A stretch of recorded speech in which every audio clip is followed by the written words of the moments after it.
Good morning, good morning. Come on in, come on in. Welcome to the Money Matters Morning Show, where we talk all things faith, finances, and the freedom of good credit. Come on in, tag, and share. We're going to get started in just one moment. Yesterday we talked about, did part one, which I gave you 3 tips about buying a car. Good morning, Lisa. About buying a car without to get taken for a ride. And today I'm going to give you the rest of those tips. So make sure you come on in, you share, and let's get started. Alright, so like I said earlier on, you can catch me here every weekday morning, Monday through Friday, 9 a.m. Eastern Standard Time on the Morning Matters Morning Show. We talk all things faith, finances, and the freedom of good credit. And I am your host, Nefateria Robinson, and I'm a certified professional life coach as well as an author. And today we're talking about other tips to buying a car so you don't get taken for a ride. So yesterday we talked about 3 of those tips. The first 3 tips was knowing what you want. Tip number 2 was knowing what you could afford. And tip number 3 was knowing the value of your trade-in. So let's get into the rest of the tips for today. Number 4, make sure you're checking for rebates or any kind of special offers that they may have. If you're looking to buy a new car, sometimes you can look on their websites and they have some type of rebates and things of that nature. A lot of those rebates come from the manufacturer, so it doesn't really cost the dealership anything, but make sure that you're bringing that information in. And remember that you have room for negotiation when you're dealing with those types of rebates and special financing offers that the manufacturer may have for you. Number 5, check your internet. Thank you for the transcribe, Lisa. So check your internet for newspaper deals and things of that nature. Some of us still get a newspaper, get a Sunday paper, get a paper every morning, and there's still advertisements in there for your local car dealership. And those advertisements is not necessarily what you're going to expect once you go to the dealership. So make sure when you go to the dealership, you're taking those ads with you or taking your phone and showing that internet special and things of that nature. Because if you come in there without that ad or anything like that, they probably will offer you the higher price. It's no different than your local supermarket or grocery store offering special pricing on certain items and things of that nature. But you need to have the MVP card, or you need to have their special VIP card or anything like that, or you need to have the ad in tow to make sure you get those savings. So number six is don't show all your cars.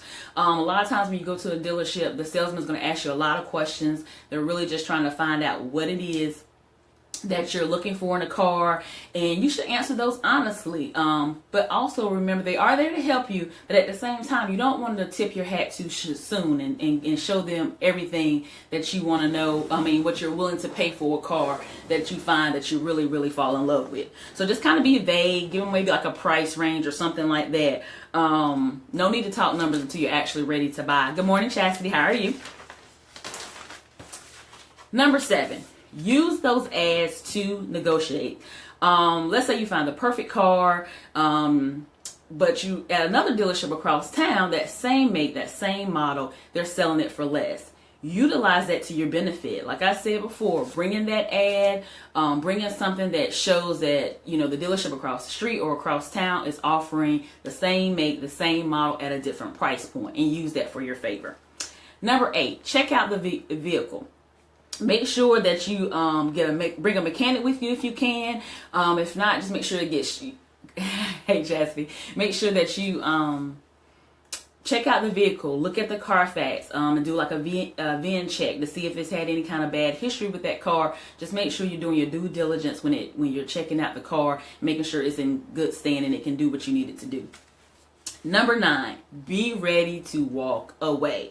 Now, I know it may be a little hard to walk away if you find the car that you really like, but be prepared to do so, because that makes you have the upper hand as far as the negotiation tactics. Let them know there are other dealerships, and you don't want to, just get taken for a ride just because you fell in love with a car at this one particular dealership. Be willing to walk away, and then you will see how they'll be willing to kind of negotiate and work with you a little bit better if you show them that you are willing to walk away. If they're not meeting your needs, if the car's had some type of bad history, if they don't have good customer service, and you haven't even purchased the vehicle yet, extended warranties and all these other things, and sometimes extended warranties can cost you up to $1,000 or more. And if you got the vehicle checked out and it's in good history, it's really probably no need for you necessarily to get an extended warranty. But I do strongly suggest you budget for repairs, just because if you're buying something that is used, or even if you're buying something new, you can still have some repairs that need to be done on the vehicle. Just make sure that's also in your budget just like the car note, the insurance. Make sure you also have some budgeting for repairs and maintenance on the vehicles. Thank you for the likes. I truly appreciate it. And so to recap from yesterday, part 1, as well as part 2 of the day, 10 steps that you can do to avoid being taken for a ride when you're purchasing a car. Number 1, know what you want in a vehicle. Number 2, know what you can afford.